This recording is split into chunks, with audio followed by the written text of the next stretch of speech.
Hi, Goddess of Love here.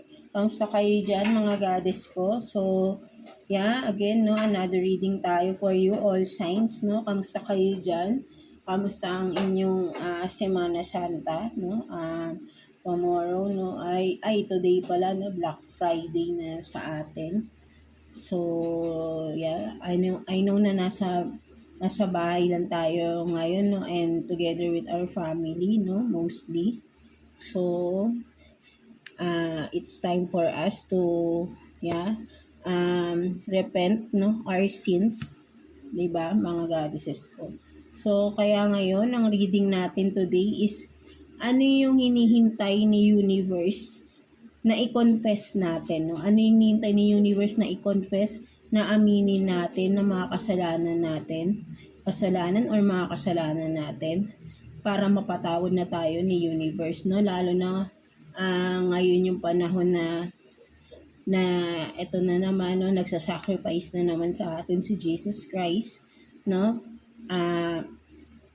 Siya na naman yung magbabayad ng mga kasalanan natin. So, ano yung mga kailangan nating i-confess, hinihintay ni universe sa atin na i-confess natin, aminin natin na mga kasalanan natin sa sarili natin, sa kapwa natin, no? At para mapatawad na tayo, no, ni universe, ng ating source, no, kung sino man yung tinuturing ninyong God, right?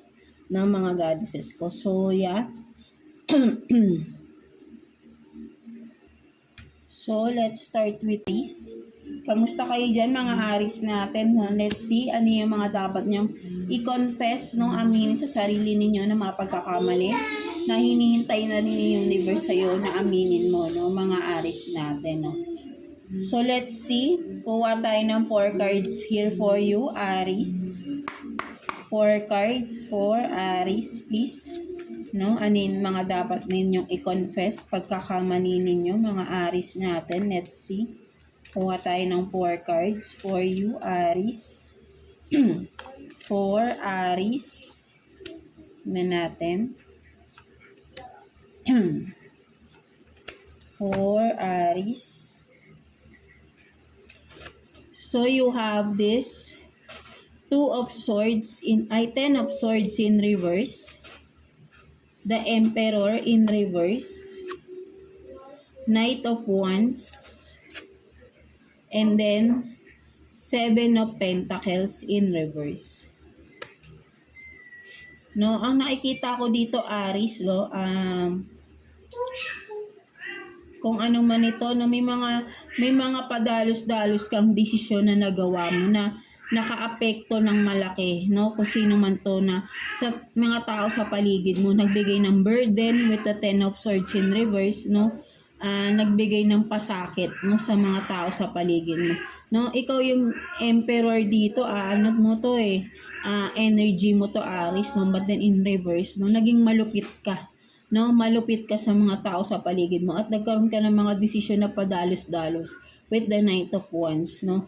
At nagkaroon ng epekto yun sa kabuhayan mo, no, with the 7 of Pentacles in reverse, no, kabuhayan ng family mo. Ayun yung nakikita ko rito, no. Kung ano man itong nagawa mo, no, naging malupit ka sa family mo, no. So ayun yung nakikita ko rito, no. Siguro ay may mga kailangan kang aminin kung ano man itong mga nagawa mo, no, na naging dahilan para maapektuhan sobra yung family mo, no, mga Aries natin, no. May mga desisyon ka na ginawa mo ng padalos-dalos, no, ang mga Aries natin. So, yeah, tingnan natin what's the advice for you ni universe, mga Aries, no. Kuha tayo ng 1 card for you, Aries, no. 1 card for Aries, please. Tingnan natin. So, choice. So, worry less about making the right choice and more about being strong enough to handle any outcome. So, nakikita ko talaga rito, choice, no. Marami kang naging choices, no, or marami kang, I don't know, kung ano tong ginawa mo, no, mga Aries, no. At marami kang option, no? Ayun yung mas nakikita ko rito, no? Marami kang naging option, no? Maybe nagkaroon ka ba ng cheating, betrayal sa person mo, no? Aris, mas ayun yung nakikita ko rito, no?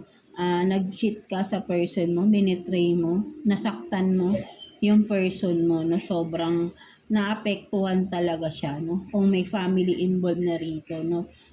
Yan, malaki, maraming naapektuhan sa nagawa ninyo, Aris. No? So, ayun yung nakikita ko rito.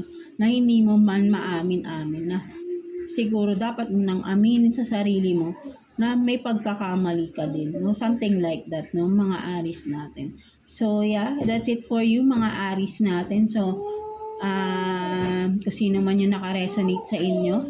So, yeah, God bless you all. And thank you for watching, Aris.